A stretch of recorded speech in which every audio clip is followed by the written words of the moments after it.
हम सब डीसीपीज भी थे, हमारी टीम्स थे, हम वहाँ पे थे और हम थोड़ा आगे आके जाके उनको शांत करने का प्रयास कर रहे थे। शुरुआत में बहुत समझाया हमने, पीए सिस्टम का इस्तेमाल किया, लेकिन बाद में ऐसा दिख रहा था कि वो ज़्यादा ही वायलेंट हो रहे थे, इसलिए हम आगे आगे जाके थोड़ा डिस्पर्स करने की कोशिश कर रहे थे। वो एरिया ऐसा था, वहाँ पे बहुत कंजेस्टेड लेन्स थी और फिर हम आगे आगे जैसे बढ़ रहे थे, बहुत बार तो ऊपर से, बिल्डिंग के ऊपर से भी पथराव हो रहा था वहाँ पे।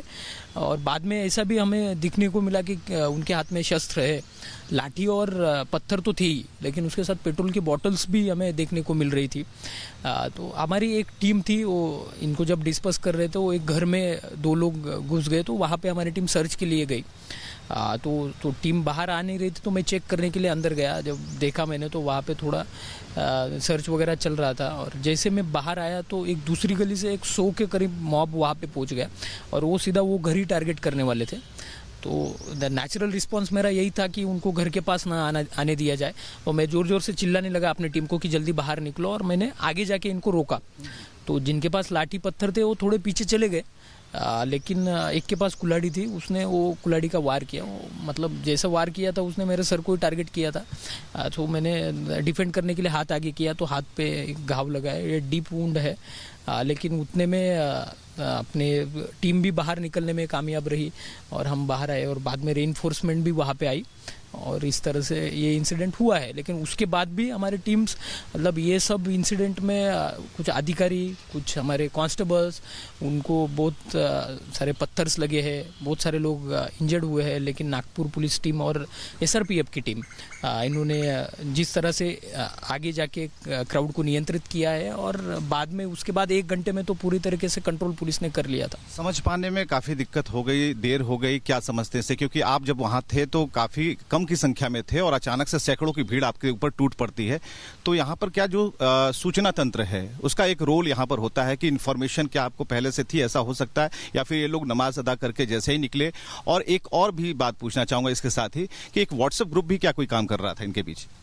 नहीं, देखिए, सोशल मीडिया का अगर रोल देखा जाए तो आजकल सोशल मीडिया का रोल बहुत ही ज़्यादा प्रोमिनेंट है, क्योंकि अच्छी चीज़ों के लिए और ऐसे टाइम पे क्राउड गैदर करने के लिए या फिर मिस इन्फॉर्मेशन, र्यूमर स्प्रेड करने के लिए इसका बहुत ज़्यादा पैमाने पे इस्तेमाल हो रहा है। और ये परसों के इंसिडेंट में भी ये देखा गया है, ये बहुत सारे ऐसे सोशल मीडिया पे ग्रुप्स है, बेसिकली इंस्टाग्राम पे, कि वो ग्रुप्स पे मिस इन्फॉर्मेशन स्प्रेड हुई है और जमा होने के लिए, लोगों को अपील करने के लिए भी मैसेजेस भेजे गए हैं।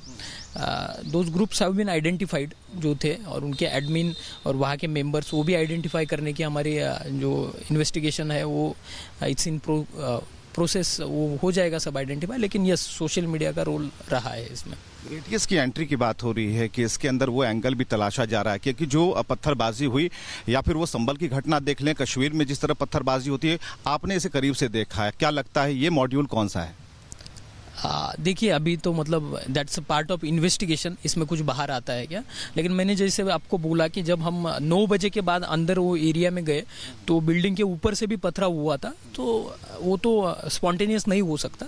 इट वाज प्राइमरी, ऐसे दिख रहा है कि कुछ तो प्री प्लान किया रहेगा, लेकिन अल्टीमेटली इन्वेस्टिगेशन में सारी चीज़ें क्लियर होगी। जितने लोगों का नुकसान हुआ है, 2-3 गलियां हमने घूमी, वहां भारी नुकसान इन्होंने पहुंचाया है, गाड़ियों को आग लगा दी है, और आग लगने के चलते जो खिड़कियां हैं लोगों की, लोग काफी डरे हुए हैं। अब उस नुकसान की भरपाई कैसे होगी, क्योंकि पुलिस प्रशासन का साथ उन्हें मिल रहा है, वो भी उनके साथ हैं, आप लोगों के साथ हैं, लेकिन एक जो डर का माहौल है, एक जो भय का माहौल है, जो आशंका है, उस पर क्या कहना हो, कैसे उन्हें आप क्या मैसेज देना चाहेंगे? देखिए, उस टाइम पे कुछ गाड़ियाँ होंगी या फिर जैसे क्रेन और जेसीबी भी जलाया गया था। लेकिन मैं एक बात सबसे एक बताना चाहूँगा कि ये सब जो इतनी क्राउड होने के बाद भी, ये हम नागपुर पुलिस और एसआरपीएफ की जो टीम थी, मैंने जैसे बोला कि सीपी सर खुद वहाँ पे अवेलेबल थे, कि हमने उनको एक एरिया में ही लिमिटेड रखा, उसके बाहर आने नहीं दिया, इतनी बड़ी तादाद होने के कारण। वो एंटी सोशल एलिमेंट्स थे, उनका काम ही यही करना है। लेकिन at the same time we Maharashtra police are capable of handling such notorious elements. और मैं सारे पब्लिक को आपके माध्यम से एक अपील करना चाहूँगा कि डरने की कोई बात नहीं है, हम आपके साथ हैं और किसी को भी कुछ नहीं होगा, इसकी गवाही हम देते हैं। और इसी बीच बड़ी खबर, नागपुर पुलिस के रडार पर कई social media page, Sunni youth force official नाम के पेज पर भी नजर बनी हुई है। पेज पर औरंगजेब को लेकर कंटेंट डाले गए हैं। फहीम खान के भी कई वीडियोस पोस्ट किए गए हैं। इस पेज पर 17 मार्च की हिंसा के वीडियो भी शेयर किए गए हैं। तो ऐसे ही कई और जो आपत्तिजनक सोशल मीडिया पेज हैं उन पर पुलिस की नजर बनी हुई है। उनको खंगाला जा रहा है, कंटेंट को बारीकी से ऑब्जर्व किया जा रहा है और जहां से भी शक या संदेह व्यक्त हो रहा है तो वहीं से कार्रवाई की एक नई कड़ी की शुरुआत हो जाती है। आप देखिए, सुन्नी यूथ फोर्स ऑफिशियल नाम के पेज पर भी नजर पुलिस की बनी हुई है।